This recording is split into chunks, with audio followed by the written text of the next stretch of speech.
ভালোবাসা ফেলে এলাম এইমাত্র। আশুতোষ বিল্ডিং এর বারান্দা থেকে একেবারে নিচে।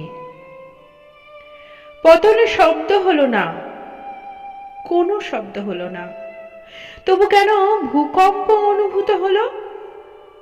আধুনিক প্রযুক্তি আমি বুঝি না, বুঝলাম নিঃশব্দে ভাঙতে পারে অনেক কিছুই। সব ভাঙার শব্দ হয় না। টুকরো টুকরো হলো ভালোবাসা। ভালোবাসার শতধার হৃদয় পড়েছিল সেন্ট্রাল লাইব্রেরি, শতবার্ষিকী হল, বেকার হল, দাঁড়ভাঙা বিল্ডিং এর ঘর ঘরে লিফট আর সংস্কৃত কলেজে। গোলদিঘিতে বিদ্যাসাগর, প্রফুল্ল রায়ের আবক্ষ মূর্তির পাদদেশে পড়েছিল শিরদাঁড়া। মুখের নমনীয় পেশি পড়েছিল পাঁচ মাথার মোড়ে, মুক্তারামবাবু স্ট্রিটের গলিতে একটা মেস বাড়ির সামনে। সতীর দেহাংশের মতো ছিটকে গেল ভালোবাসার এক অংশ, এক একটি অংশ, এক একটি দিকে। প্রলয় নাচন নাচালো ভালোবাসা। বইপাড়ার পুরনো বইয়ের দোকানে শশা বিক্রেতা, ঝালমুড়িওয়ালার আর ফুচকাওয়ালার কাছে পড়েছিল ভালোবাসার রসনা।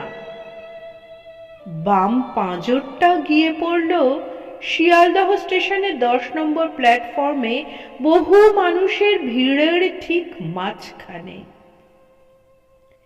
ভেবেছিলাম সব টুকরো জড়ো করে আবার ফিরে পাবো ভালোবাসার সম্পূর্ণ অবয়ব, ভালোবাসার সম্পূর্ণ অবয়বটা। ভালোবাসা ঢাকা পড়ে গেল অজস্র স্মৃতির ভারে। ভালোবাসার ফিরে পাওয়া গেল না।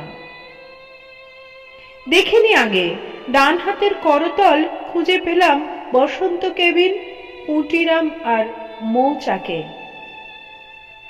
মনে ছিল না। কফি হাউসের একটা নির্দিষ্ট টেবিলের কাছে পড়েছিল এক জোড়া কালো মোটা ঠোঁট। কফি হাউসের একটা নির্দিষ্ট টেবিলের কাছে পড়েছিল এক জোড়া কালো মোটা ঠোঁট।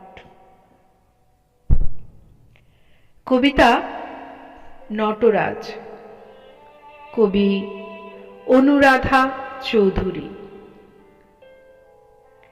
কণ্ঠে আমি জয়িতা। আপনাদের মূল্যবান মতামতের অপেক্ষায় রইলাম।